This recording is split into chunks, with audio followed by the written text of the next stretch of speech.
পাইবি যে ভক্তিতে মুক্তি কথা শেষ। আপনি কি পাইছেন? হ্যাঁ, আপনি কিছু পাইছেন? পাইছি বলতে অনেক কিছু পাইছি, অনেক কিছু, এটা কোনো শেষ নাই।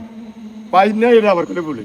তাই হ্যাঁ, অনেক আল্লাহর আপনার ওলিদের জীবনের অভিজ্ঞতা একটু আল্লাহর ওলিদের উসুল আল্লাহ বহুত কিছু দিছে, যে ওনারাও উসুল না, ওনাদের উসুল ওনারা দিবে আল্লাহ। হ্যাঁ, দিবে আল্লাহ। আমরা এখন দাঁড়িয়ে আছি স্টোর রুমে, যেখানে এই দরবারের বিভিন্ন প্রোগ্রামের জিনিসপত্র ইনস্ট্রুমেন্ট রাখা হয়। প্রতি শুক্রবার যে ওনাদের খাওয়া দাওয়া হয়, এটাকে কি বলে? লঙ্গরখানা, যেটাকে বলা হয় লঙ্গরখানা। এই ইনস্ট্রুমেন্ট গুলা যে ব্যবহার করা হয় খাওয়ার জন্য, যে ব্যবহার করা হয় সেগুলো এখানে, এই যে আলু টালু পেঁয়াজ রসুন ইসি। তো এখানে স্থানীয় কিছু ভাই বেড়াদার আছে, ভক্তবিন্দু আছেন এখানে, ওনারা এখানে বসে আছেন। যদিও ভক্তবিন্দু যারা আছেন তারা এই দরবারের আওলাদ অথবা যারা পরিচালনা করেন, তাদের অনুমতি ছাড়া কথা বলতে তেমন একটা আগ্রহ প্রকাশ করেন নাই। যদিও মানা করেন নাই, আমি সেটা বলবো না, কারণ তাহলে কমেন্ট শুরু হয়ে যাবে দরবারের বিরুদ্ধে। সেই জন্য সেই কথাটা আমি বললাম না, ক্ষমা সুন্দর দৃষ্টি দেখবেন যে ওনারা আসলে স্থানীয় নয়, স্থানীয় এই ভাই। দেখি আমি এই ভাই থেকে কিছু কথা শোনার চেষ্টা করবো, এবং ওনাদের যে আওলাদ আছে সে আওলাদের সাথে কথা বলার চেষ্টা করবো। এবং আমাকে যে নিয়ে আসছে, আসলে ওনাকে বিশেষ করে আমি থ্যাংক ইউ জানাই। আমাদের এই সিএনজি চালক ভাই, উনি আমাকে নিয়ে আসছে এখানে। আমি আসলে আরো 3বার আসতে চাইছি, আসা হয়নি বিভিন্ন কারণ। তো আজকে শেষ পর্যন্ত উনি আমাকে নিয়ে আসছে, ওনাকে অসংখ্য ধন্যবাদ।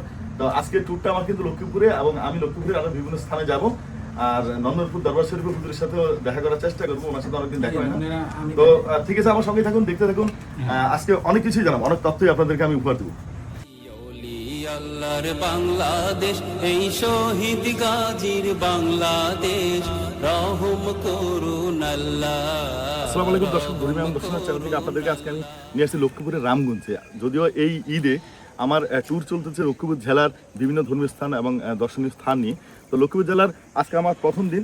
আমি যেই দরবারে আমি 2বার আসার পথে থেকে ফিরে গেছি আসলে বিভিন্ন কারণে। তো যাই হোক, আজকে শেষ পর্যন্ত আসলাম। আসার পিছনের গল্পটা না হয় আমি পরেই বলবো, কিন্তু আসার পরে যেখানে আসলাম আসলে সেই জায়গার নাম হলো শ্যামপুর দরবার শরীফ, যে সহজে বলে শ্যামপুর নামক একটা স্থান।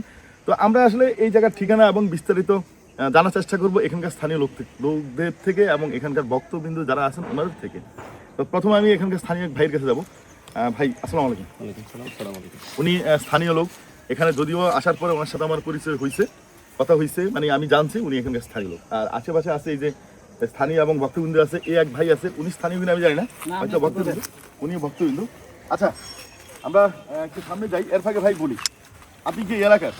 আপনি এলাকার। আচ্ছা, আমি যেখানে দাঁড়িয়ে আছি এটা আসলে মূলত কি নামে মানুষ চিনি এই দরবারটাকে? এটা শ্যামপুর দায়রা শরীফ নামে কিংবা শ্যামপুর খানকা শরীফ নামে এই জায়গাটা চিনি। জায়গাটা চিনি লক্ষ্মীপুর জেলার রামগঞ্জ থানা, শ্যামপুর দায়রা শরীফ এবং শ্যামপুর আরেকটা সহজ পন্থা আছে, বড় মেয়ার দায়রা এবং ছোট মেয়ার দায়রা। এটা ছোট মেয়ার দায়রা বললে, বড় মেয়ার দায়রা ওইটা বলে। এটা হলো আঞ্চলিক ভাষা। আমাদের গ্রামে আমরা যারা সহজ ঠিকানা দিয়ে দিই যে আমি ছোট মেয়ার দায়রাতে আছি, বা আরেকজন বলছে আমি বড় মেয়ার দায়রাতে আছি। আচ্ছা, ওনারা মানে এই যে আউলিয়াদের খানকা শরীফ, আমি যেখানে দাঁড়িয়ে আছি মূলত আমি এটা হইলো মূলত ওনার খানকা শরীফ, এবং একজন আউলিয়ার শাহজাদার মাজার আছে এটার ভিতরে। আচ্ছা, খানকা শরীফটা কার? খানকা শরীফ হলো উনি ওনার পূর্বপুরুষ ওখানেই আছেন, শাহ সুফি সৈয়দ জকিউদ্দিন হোসাইনী চিশতি রহমতুল্লাহ আলাইহ, ওনারই বংশধর, ওনারই আওলাদ, এবং শাহ সুফি সৈয়দ গোলাম মাওলা হোসাইনী চিশতি। উনি 72 সনে এখানে খানকা প্রতিষ্ঠা করছেন, এবং উনি এখানে 1972 সনের আগে উনি ছিলেন যে পাটোয়ারি বাড়িতে। পাটোয়ারি বাড়িতে উনি 48 বছর টানা ছিলেন। আর উনি কি এখানকার স্থানীয় লোক? হ্যাঁ, উনি এখানকার স্থানীয় লোক, এবং উনি 48 বছর আমাদের বাড়িতে ছিলেন। ওখানে এখনো ওনার ওই মাটির ওই গদি আছে, আস্তানা আছে, বা আমার দাদার ওনার আওলাদরা আইছে ইয়ে থেকে আর। আচ্ছা, মানে যিনি যাকে কেন্দ্র করে এই খানকা বা এই দরবার, আপনি কিন্তু ওনার কথা বলতেছেন। হ্যাঁ, ওনার বসার মাটির চেয়ার, মাটির ছিল। এটা কি আপনাদের বাড়িতে আছে? হ্যাঁ, আমাদের বাড়ি। এখান থেকে কত দূর? এই যে এখানে। আচ্ছা, সামনে স্বল্প দূরত্বে। আচ্ছা, এই রাস্তাটার ওই পারে। আচ্ছা, আমরা দর্শকদেরকে সেটা দেখানোর জন্য চেষ্টা করবো, আসলে দেখানোর জন্য।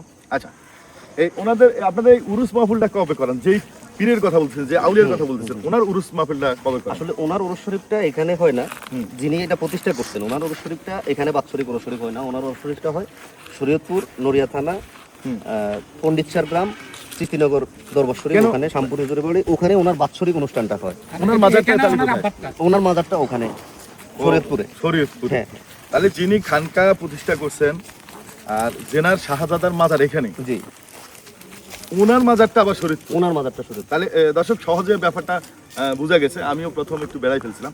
আচ্ছা, তাহলে এখানে কার কার মাজার আছে? এই যে আপনি বড় হুজুরের বাড়ি, শাহজকিউদ্দিন সাদর ওনার পূর্বপুরুষ পূর্বপুরুষ মাজার। হযরত শাহ জকিউদ্দিন তাহলে- হোসাইনী চিশতি। আচ্ছা, এই যে মাজারটা এত সুন্দর করে খানকা শরীফ ভবনটা নির্মাণ করা, এবং এখানে দুটো একজন শাহজাদা আছে, ওনার মাজার আছে। আচ্ছা, এই অর্থগুলো কিভাবে যোগান হচ্ছে? মানে আমার কাছে খুব ভালো লাগছে যে এই অর্থগুলো কিভাবে মানে আসে, কোত্থেকে আসে, কিভাবে আসে? এই যে ভক্তবৃন্দ, আসলে এটা ভক্তবৃন্দদের মাধ্যম থেকে আসে। আবার আমি এটাও বলতে চাই যে এই আসলে সংকটকালীন সময় আমরা এখানে একটা মাদ্রাসা ভবন করছি, করতেছি, বা মাদ্রাসাও চলবে, কিংবা আমাদের যে এই দরবারের যে ভক্ত মুরিদানরা দূর দূরান্ত থেকে আসে তাদের থাকারও একটা ব্যবস্থা এখানে। আচ্ছা দর্শক, আমি মাঝখান দিয়ে দেখাই, একটু ক্যামেরা ঘুরবেন। এটা একটা মাদ্রাসা ভবন, পিছনে একটু দূর থেকে দেখাইলে হয়তো মানুষ বুঝতো। ওগুলো থাকার জায়গা। আর ভাই জানি একটু এইদিকে আছে। তারপর এই যে ক্যামেরা সোজা করে দেখাচ্ছে, এটা হলো এটা হলো পাক হয়। হ্যাঁ, রান্নাঘর আর পর্যাপ্ত জায়গা এখানে লার্কি স্টুপ করা আছে। তারপরে আরেকটু বামে এগুলো কি মেহমানখানা সব? এগুলো মেহমানখানা। এগুলো মেহমানখানা, ভিতরে যেটা হইতেছে ওগুলা হলো মেহমানখানা, বা আওলাদরা আসেন, ওনারা থাকেন। আচ্ছা, থাকেন। এটা হলো খানকা শরীফ, আর সামনে দেখা যাচ্ছে মসজিদ। মসজিদের পাশে হলো মাহফিলখানা, বাৎসরিক যে মাহফিলটা হয়। বাৎসরিক যে মাহফিল হয়, আর বিশাল মাঠ তো আছে। আচ্ছা, ওনার, আপনি তো ভক্ত, আপনার কাছে আমি পরে আসছি, আপনার কাছে আসি, আপনি তো ভক্ত, আপনারা একটু সবাই এক জায়গায় আসুন। আপনার অভিজ্ঞতা বা আপনার এই ওনার যে আধ্যাত্মিকতা, কারামত অসংখ্য, আপনি এখানে ভক্ত হিসেবে আপনার ভক্ত বলতে আমরা এখানে মুরিদান আছে, আমরা কিন্তু মুরিদান না। মুরিদান। আমরা এলাকা আশেপাশের যারা ছিল, এলাকার থেকে আমার এখান থেকে 3 কিলো দূরে পারি। হুম। আমরা আমাদের পূর্বপুরুষ থেকে ওনাদেরকে চিনি। হুম। পূর্বপুরুষ থেকে ওনাদেরকে এখানে ভক্ত ছিল। হুম। সিলসিলা ওইভাবে আমরা একের পর এক ওনাদের ভক্ত ছিল। তো আপনি পূর্বপুরুষেরা, তো পূর্ব থেকে গল্প কাহিনী শুনছেন, ওনার আধ্যাত্মিকতা শুনছেন, কারামত শুনছেন। উনি একজন আল্লাহর ওলি। উনি এক সময় এই জায়গার লোক না, উনি আরব কান্ট্রি থেকে আসে। হুম। আজ থেকে 185তম ওর বাৎসরিক ওরস চলে। তো এই মনে করেন কত বছর, 200 বছর আগে। তো এখানে পুরো বাংলাদেশ থেকে ওনাদের আরো 4টা দরবার আছে বাংলাদেশের মধ্যে। ওনাদের নামে আরো 13টা মাদ্রাসা আছে শাহ জকিউদ্দিনের নামে। ওগুলা কমপ্লিট হয়ে গেছে, ওগুলা ডিগ্রি পর্যন্ত আছে, চলে। এইখানকারতে আমরা আবার এলাকাবাসী হইতে ওনাদের আওলাদরা এখানে সহযোগিতা করে, যারা চাকরিজীবী করে, এই সহযোগিতা করি, অর্থ দিয়ে আমরা এই মাদ্রাসা তৈরি করতে আছি, সুন্নিয়া মাদ্রাসা। সুন্নিয়া মাদ্রাসা, আমরা সুন্নিদেরকে তুলবে। সুন্নি। আমি আপনার কাছে জানতে চাইছিলাম যে আপনি তো গল্প কাহিনী অনেক শুনছেন, একজন আউলিয়া বা একটা মাজার কেন্দ্রিক আমরা অনেক গল্প শুনি, অনেক আধ্যাত্মিকতা শুনি, অনেক কারামত শুনি, অনেক আধ্যাত্মিক ঘটনা শুনি, এক মিনিট, অনেক কিছু শুনি। তো শোনার কারণে আমরা ওটার প্রতি ভক্তি, ভালোবাসা দেই। আমার কথা বুঝছেন? এই হুজুর ফু দিলে জ্বর জায়গা, আমরা সবাই ওনার কাছে যাই। কেন? ওই যে উনি ফু দিলে, হ্যাঁ, পানি পড়া দিলে জ্বর ভালো হয়ে যায়। আপনার অভিজ্ঞতার কথা বলুন, এইরকম আধ্যাত্মিকতার কথা বলুন। আধ্যাত্মিক বলতে সাহায্যকী হিসাবের কেরামতে অনেক কিছু ছিল। একসময় ওনার পুকুরে সরে জাল মারিয়া মাছ, জাল মারছে কিন্তু জাল উঠাইতে পারেনি। ওনার গাছের কাঁঠাল ধরছে, কাঁঠাল চুরি করতে গেছে, ওই কাঁঠাল নিতে পারেনি। আর ইয়ানো যে ছিল গোলাম মাওলা চিশতি, উনি আবার খাজা করিম নওয়াজ, ওনার হচ্ছে ফির। উনি ছোট বয়সে আপনার 6 বছর বয়স থেকে 21 বছর খাজা করিম নওয়াজের গোলামি করছে। আচ্ছা, মাশাআল্লাহ। কথা বলছেন, তখন খাজা করিম নওয়াজ ওখানে ভাড়া দিতে, তুমি আবার বাংলা চলে যাও। হ্যাঁ, তখন উনি আইসা ওনার বাপের বাড়িতে রাখে নাই। উনি বলছে আমার খাজা আমাকে বহুত কিছু দিচ্ছে, আমার বাপের কিছু লাগবে না। ওনার পাশের দরবার আছে ইনশাল্লাহ। ওনার শুধু এই জায়গা না, বাংলাদেশের ওনার প্রতিষ্ঠা, ওনার শরীয়তপুরের পন্ডিশ্বরে যদি আপনারা দেখেন, ওনার দরবার দেখলে ওনার লক্ষ লক্ষ মুরিদান ওইখানে আসে। ওনার দরবার মানুষের থাকার জায়গা। অসংখ্য ধন্যবাদ। আমি এখানকার এই ভাইয়ের কাছে একটু যাই। ভাই একটু এদিকে আসবেন। আচ্ছা, আপনি তো অনেক দূরে, আপনি এই দরবার সম্পর্কে কি জানেন, বা আপনি কোনো আধ্যাত্মিক কারামত সম্পর্কে কি জানেন? আমরা কি জানি, আমরা তো অনেক দূরে থাকি, কারণ আমরা এখানে আসি প্রতি বছরে, অথবা ওয়াজ মাহফিল হইলে, উরুস হইলে আমরা আসি সবার মুখে শুনি। আগে অনেক কেরামতি ছিল, অনেক ওনার ভক্ত ছিল, অনেক ওনার উপরে অনেক কিছুই মানে অনেক প্রয়োগ করতে মানুষে, এই সব করে আমরা এগুলি জানি। আর বেশি কিছু আমরা আপনারাও যদি পান। দর্শক, আসলে অনেক কিছুই অপূর্ণ থেকে যায়, আসলে অপূর্ণ থেকে যাবে। পীরাউলিয়াদের জীবনী সারাদিন বললেও শেষ হবে না। আমরা আবার সেই ভাইয়ের কাছে চলে যাই। আর এই ভাই আরেকটা ভাই আসছে, ওনার সাথে একটু কথা বলি। আসেন, এদিকে আসেন। আপনি কোথাকার? আচ্ছা, আপনার থেকে আমি শুধু শুনবো যে ওনার কিছু কারামত, আধ্যাত্মিকতা যেগুলো প্রচলিত আছে, মানুষ বেশি বলে, এরকম দু একটা ঘটনা বলবেন। দু একটা বলতে শুনেন, সেটা আল্লাহর ওলি, ওনারা ঠিক খাস ওলি, আল্লাহর ওলি। ওনাদের কেরামতি আছে বিধায় মানুষ ওনাদের কাছে আসে কিছু পাওয়ার জন্য নিচ্ছে কিছু পায় না পাইলে তরস্ত আচ্ছা কথা বুঝুন নাই পায় বিধে ভক্তিতে মুক্তি কথা শেষ আপনি কি পাইছেন? হ্যাঁ আপনি কিছু পাইছেন? পাইছি বলতে অনেক কিছু পাইছি অনেক কিছু এটা কোনো শেষ নাই পাই নাই এটা আবার করে বলি তাই হ্যাঁ অনেক আল্লাহর ওলিদের আপনার উসুল জীবনের অভিজ্ঞতা একটু আল্লাহর ওলিদের উসুল আল্লাহ বহুত কিছু দিছে যে ওনারা উসুল্লা ওনাদের উসুল্লা ওনারা হ্যাঁ, দিবে আল্লাহ দিবে আল্লাহ। হ্যাঁ দিবে আল্লাহ এই যে ভালো লাগছে দেখছেন এই মাঝে মধ্যে কিছু এরকম সহজ সহজ কিছু হ্যাঁ। লোক পাই যায় মানে ভিতরে আল্লাহ একদম আল্লাহ credit ভাবে বলে হ্যাঁ।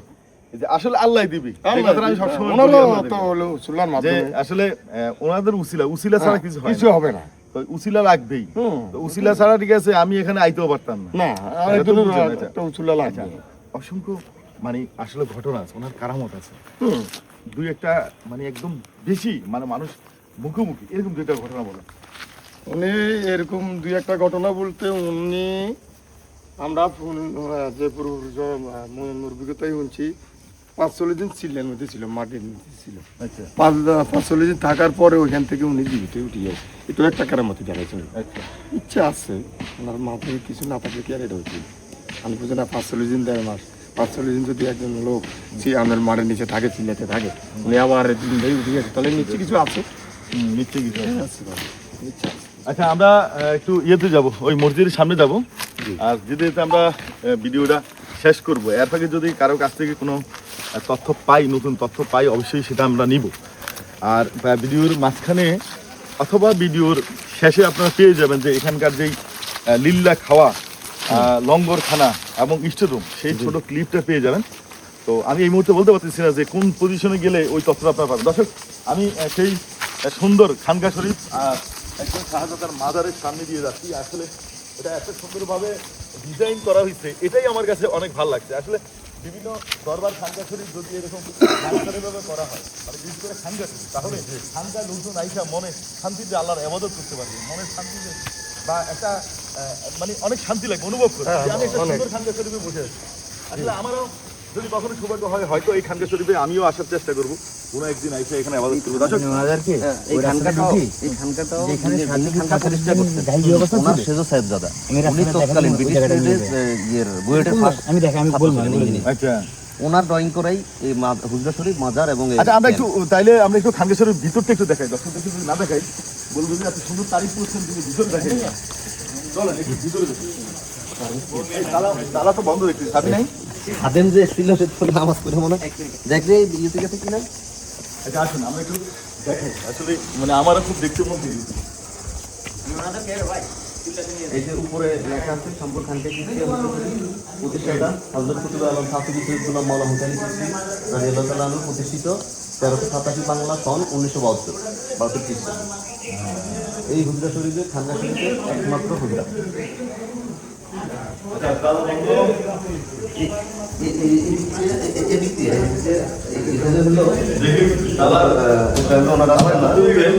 তালাটা আসলে চাবিটা আমরা তো এই দিকটা দেখতে পারি এই দিকটা দেখতে পারি খাদেম যিনি ছিল কিন্তু পারভেজ কই জানাবেন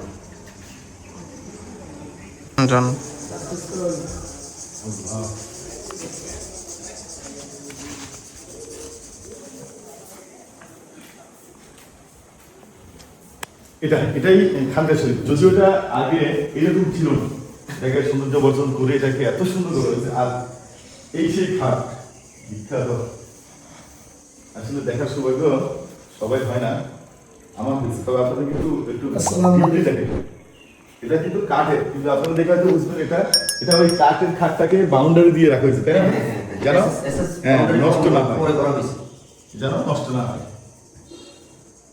এই যে আমরা এই খানকা শরীফে প্রবেশ করার পরে এখানকার খাদেম সম্ভবত আসসালামু আলাইকুম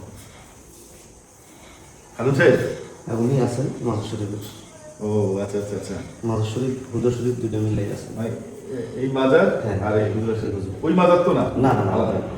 আপনি কত বছর ধরে আছেন এখানে আমি পিসাবের লাগে আছি 30 বছর একসাথে থেকে মানে কোন বিশ্বের মানে এই যে আমাদের এখানে যিনি ওনার আচ্ছা, সাহেব আচ্ছা, আচ্ছা, আছেন ওনার ছেলে ছেলে ছেলে ছেলে ওনার ছেলে 30 বছর ধরে তো একসাথে কাম থেকে আর কি আচ্ছা আচ্ছা আচ্ছা তাই ওনার সম্পর্কে দর্শক চলে যাচ্ছি আসলে আপনার আমি যেখানে দাঁড়িয়ে আছি আসলে এই যে খানগাঁই চিশতিয়া জামে মসজিদ শ্যামপুর তো শ্যামপুর হলো রামগঞ্জ লক্ষ্মীপুর। শ্যামপুরে অসংখ্য আউলিয়ার মাজার আছে। শ্যামপুর দরবার শরীফে আমি যেখানে দাঁড়িয়ে আছি আসলে এটা খানকা শরীফ দেখানোর জন্যই, এবং একটা দরবারের খানকা শরীফ কেমন হয়, কেমন হতে পারে, আসলে এটা আপনারা কল্পনা করবেন না। কিন্তু আমি এখানে আসার পরে আমিও কল্পনার বাইরে আমি দেখলাম। তো ওনাদের এই যে আয়োজন, এই যে খানকা শরীফ কেন্দ্রিক যে আয়োজনগুলো, সেটাই আপনাদের মাঝে তুলে ধরার চেষ্টা করছি। ভালো থাকেন, সুস্থ থাকেন, ইমানের সহিত থাকেন। যাওয়ার বেলা সেই কমন কথাই বলে যাই, আপনার ইমানের দায়িত্ব আপনার ইমানের হেফাজত আপনাকে করতে হবে। আসসালামু আলাইকুম।